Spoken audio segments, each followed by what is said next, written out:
In 1952, two friends, Ann Carrol and Marie Worley, were hiking the 18-mile Morrison Trail in the Allegheny Forest of Pennsylvania.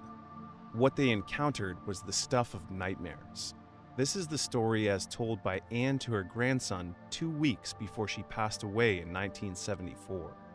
We knew it was late when we set out, but Pennsylvania summers can be so humid, we thought hiking in the afternoon would be more pleasant, and besides, we didn't plan to do more than a few miles, stop for a swim in the reservoir, then make our way back before dark.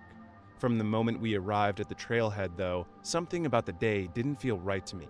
I guess it could have been a sixth sense about what was to come, but even so, it was uncomfortably hot, and the woods seemed unnaturally silent. If I had one word to describe the afternoon, it would have been oppressive. We'd been walking for an hour when I told Marie I thought we should turn back. She laughed it off. "It's only another 2 miles to the reservoir," she said. "A swim will make you feel better." She was in such a good mood, I let her persuade me. If only I had listened to my instincts. After another 2 hours of walking, we still hadn't reached the turn onto the track that led down to the reservoir, and I again complained that we should turn back. Marie wouldn't have it. "I'm sure it's not much further, but look down there. We can see the water from here. Let's just cut through the woods. It'll be quicker." The forest on our right sloped down a long, steep hill, and one could indeed see the water glimmering through the trees about a mile distant. It took her some coaxing and cajoling, but I eventually agreed on the proviso we wouldn't swim for more than 15 minutes because it would start to get dark in a few hours, and we still had a 3-hour walk back to the car park. Well, it ended up taking us nearly an hour to get to the water. What had seemed like a direct path had ended on a ridge with a 30-foot high drop, so we'd had to follow it for half a mile before heading down to the water. By the time we got there, we were both hot, scuffed up, and exhausted. We stripped down to our smalls and jumped in. The cool water was invigorating, and we had so much fun horsing around that I lost track of time. Even now, I don't know how long we were swimming, but it must have been at least an hour because by the time we got out and put our clothes back on, the sun was low in the sky. "We have to get back up to the main trail before dark," Marie said, a little of my urgency finally rubbing off on her as we gathered our things. Of course, in our rush down the hill and the detour along the ridge, we hadn't paid close attention to our surroundings and had wandered far from the trail. Everything looked different now as the shadows grew longer. Uneasy, we hiked uphill as the light in the forest faded. "I think the trail is this way," Marie said hopefully, when she saw a big boulder that she was sure we'd passed on the way down to the water. I wasn't so sure we'd passed it at all, but with aching feet and an ever-growing fatigue, I followed her. The further we walked, the more turned around we became. Eventually, darkness fell and we were stumbling and finding our way only by the filtered light of the 3/4 moon that managed to make it to the forest floor. I was just about to suggest we hunker down somewhere and wait till morning when we spotted an orange glow in the distance. "Look, a campsite," Marie said with relief. "We can get directions from whoever's there." With the spark of hope and renewed energy, we picked up our pace. A long way out, I could tell that it wasn't just a regular campfire. The glow from the fire illuminated the forest canopy, which meant it was way too big for a campfire. It threw eerie shadows all around us. I tugged on Marie's elbow to slow her down. "This doesn't feel right," I said to her. "It's literally in the middle of nowhere. Who would camp here?" Marie must have felt it too, because she paused immediately. "Yeah, it is a little weird," she said. "Let's just get a bit closer and we'll see."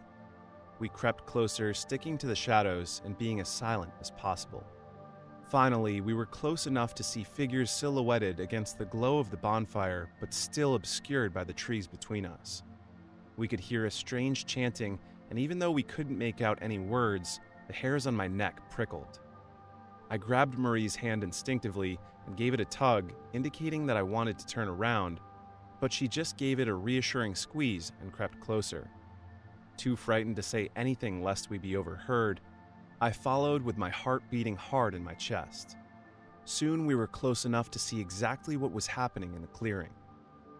There was at least a dozen hooded figures swaying and dancing in a circle around a raging bonfire.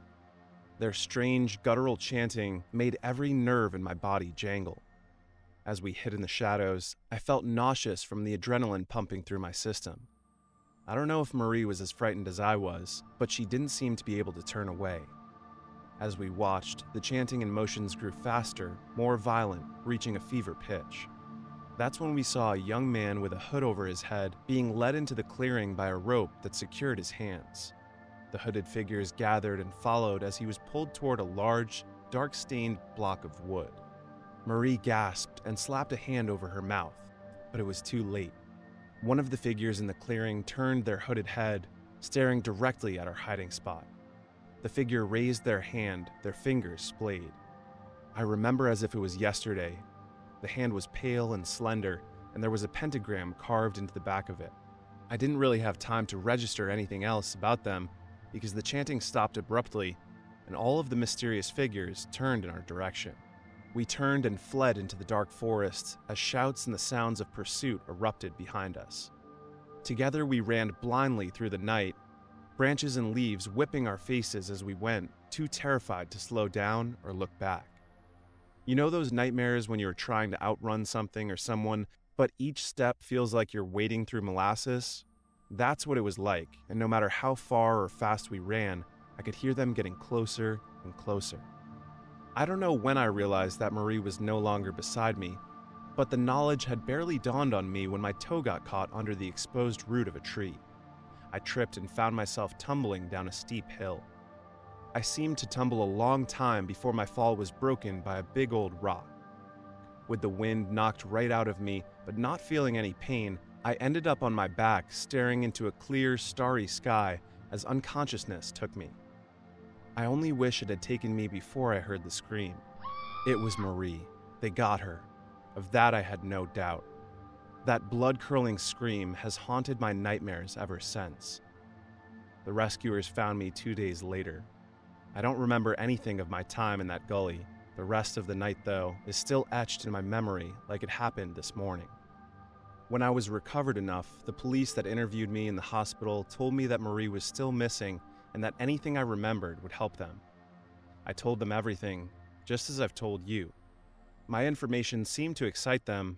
After all, such a thing was way beyond what they expected from a missing persons case. In a follow-up interview the next day, they were looking at me differently. They'd found nothing like the clearing I'd described and no trace of Marie. "Are you sure it's not possible you were delirious?" they asked. I insisted everything I told them was exactly as it had happened. 2 days later, they interviewed me again. They told me they were dredging the lake in an effort to locate Marie's body and asked if I had anything to add to my story. The way they framed their questions gave me the feeling they actually considered me a suspect. I was angry. I made my mom contact a reporter from the local paper. Rodney Irving was his name. He seemed to believe me and said he would try and shake a few trees to see what fell out. 24 hours later, I got a visit. I'd just woken up and was still groggy. My visitor was a tall man dressed in an immaculately pressed suit with ruby cufflinks and a fedora hat. I remember it all so clearly, but for the life of me, if you asked me to describe his face, I'd draw a blank. The man flashed a badge and sat down and removed his hat, but did not introduce himself. I was too out of it to even ask for a name, but even though I can't remember his face, I remember those eyes. They were cold and dead, like a snake. "Miss Carrol, I know you've been through a trauma," he said, "but the stories you're telling about your mishap in the woods could cause upset in the community." "But I told the truth," I insisted. "No, you're confused. The police have found no evidence of such an outlandish thing and have concluded that it was the result of the blow to your head and shock from exposure." "But He held up a hand to silence me. "For your own good, you need to realize you were confused and stop talking nonsense. These delusions of yours can only lead to treatment in a—" I shook my head angrily. "They aren't delusions. I know what I saw." The man leaned in close, his voice dropping to a whisper. "Listen closely, Anne. You are going to change your story. The police are closing the books on this case. Poor Marie hasn't been found, and you're just hurting yourself and upsetting her grieving parents by sicking that reporter on them." "But I didn't. I just—" "You saw and heard nothing unusual," he said calmly.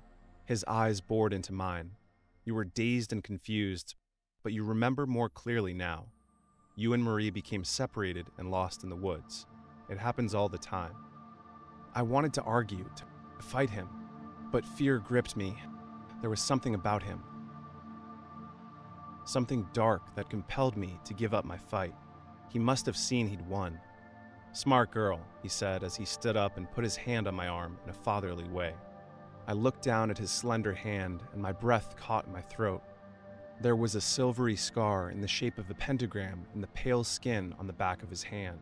With a thin, dangerous smile, he replaced his hat and left the room without looking back. I never saw that man again, and I never told my story to a soul until now.